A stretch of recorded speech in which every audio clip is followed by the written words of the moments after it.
Kilala mo ba talaga ang sarili mo? Ano ka ba talaga? Ang tao ay binubuo ng tatlong napakahalagang elemento.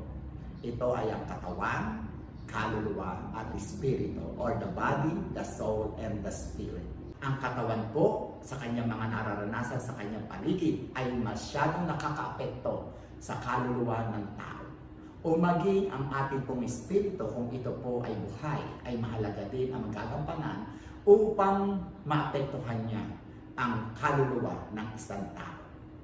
Mahalaga na maunawaan po natin ang relasyon ng katawan, kaluluwa, at espiritu. Sa Ephesians 2, verses 1 to 3. For you were dead in your transgressions and sin, in which you used to live and you followed the ways of this world. Tinalakay po yung tatlong uri ng tao. Unang uri mula po sa ating binasa, yung hindi mananampalataya, or in English, they are non-Christian.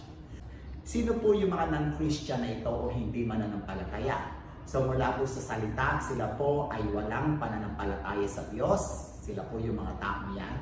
Hindi po nila kinikilala ang Diyos na may gawa ng langit at lupa. Hindi po nila kinikilala ang Panginoon Jesucristo bilang kanilang tagapagligtas. At sila ay tinuturing ng banal na kasulatan ng mga patay dahil po sa kanilang kasalanan. Maliwanag naman po sa salita ng Diyos na lahat ng tao ay makasalanan dahil hindi po tayo nakaabot sa kaluwalhatian ng Diyos. Yung mga non-Christian, sila po yung patay dahil po sa kanilang kasalanan. Ito pong patay na tinutukoy dito ay spiritual death, na ang kanilang espiritu ay disconnected sa Diyos. No? At dahil sila po ay patay dahil sa kanilang mga kasalanan, sila po ay pinangungunahan ng kanilang makasalanang katawan o makasalanang kalikasan. At kapag ikaw po ay may kalikasan na makasalanan, gumagawa ka, ipinapabuhay mo, namamalayan mo man o hindi ang paggawa ng kasalanan. Iyan po ay nangyari mula po sa unang aklat na kinuwento po sa atin sa aklat ng Genesis, noong ang likhain ng Diyos, si Adan at si Eva, ay pinagkalooban sila ng maraming magagandang mga bagay. Ngunit para po sa kanilang ikatututo at patuloy sa pagiging banal, talaga po ang Diyos na dapat po nilang huwag kakainin yung puno ng bunga ng pagkilala ng mabuti at masama. At dahil nga sa pagtukso ng ahas, ay naging masuwayin po ang unang tao. Ito po ay si Adan. At dahil sa pagsawayan, sabi ng banal na kasulatan, pagsawayin ng unang tao na si Adan, naging makasalanan ang lahat ng tao na sumunod sa kanya. At kasama po tayo diyan.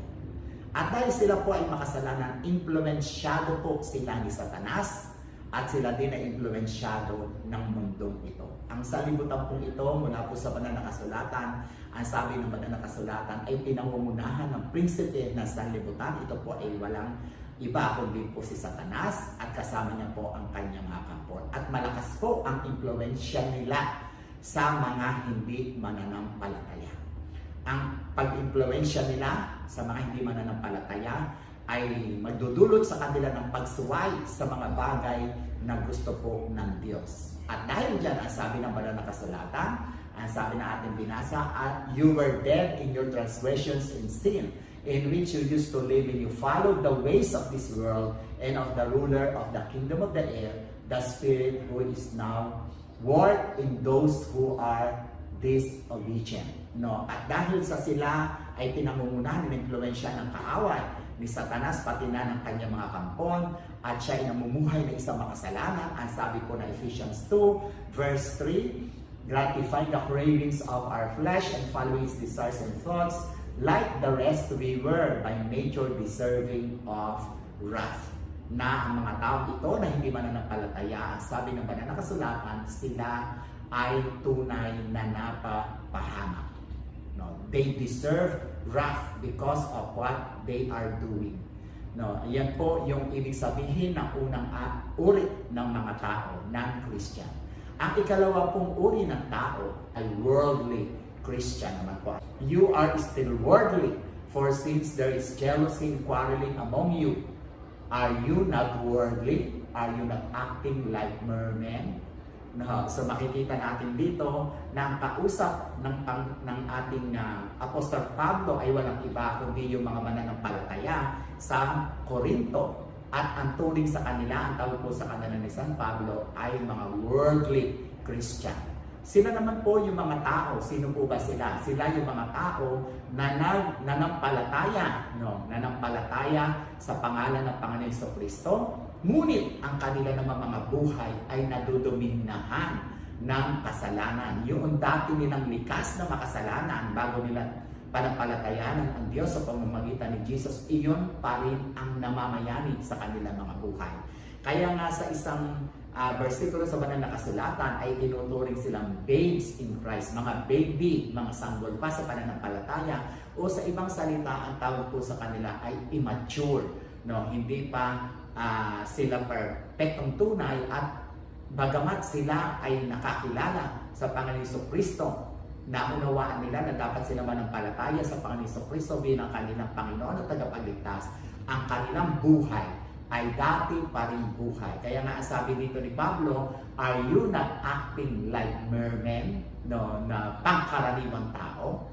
No, sila po, ang mga worldly Christian po, ang tawag po sa kanila ni Pablo ay pangkaraniwang tao na tila walang kaibahan doon sa mga non-Christians. Kaya ang buhay din nila ay impluensyado ni Satanas pa rin na ng mundong ito. Na para bang nagsasabi na wala silang pakikipag-ugnayan o fellowship sa Diyos na Ama na nasa langit. Natin na hindi nalulugod ang Diyos sa kanilang mga buhay. Ang isa pong halimbawa na makikita po natin sa Korinto o sa aklat ng mga gawa ay katulad po na mag-asawang si Sapphira, na sila ay nagkaloob ng kanilang handog, pero mayroon po sila mga layunin na masamang layunin kapag kapahamak at ang kanila pong physical na buhay ay nabawi or namatay po sila. No, gayon din, makikita natin kung pinag-aaralan natin ang mga taga-Korinto, ito yung mga mananampalataya na bagamat sila ay punong-puno ng maraming regalo mula sa banal na spirito, ang kanilang mga buhay ay hindi nagpapatunay, no, ng buhay na may pananampalataya sa Panginoon. Dahil mayroon sa kanilang pagkakaingitan, mayroon silang pagkakampi-kampi, mayroong pag-aaway sa loob ng katawan ng Iglesia ng Korinto. Kapag ganito po ang nangyayari, ang sabi ng banal na kasulatan, sila ay itinuturing na worldly Christians.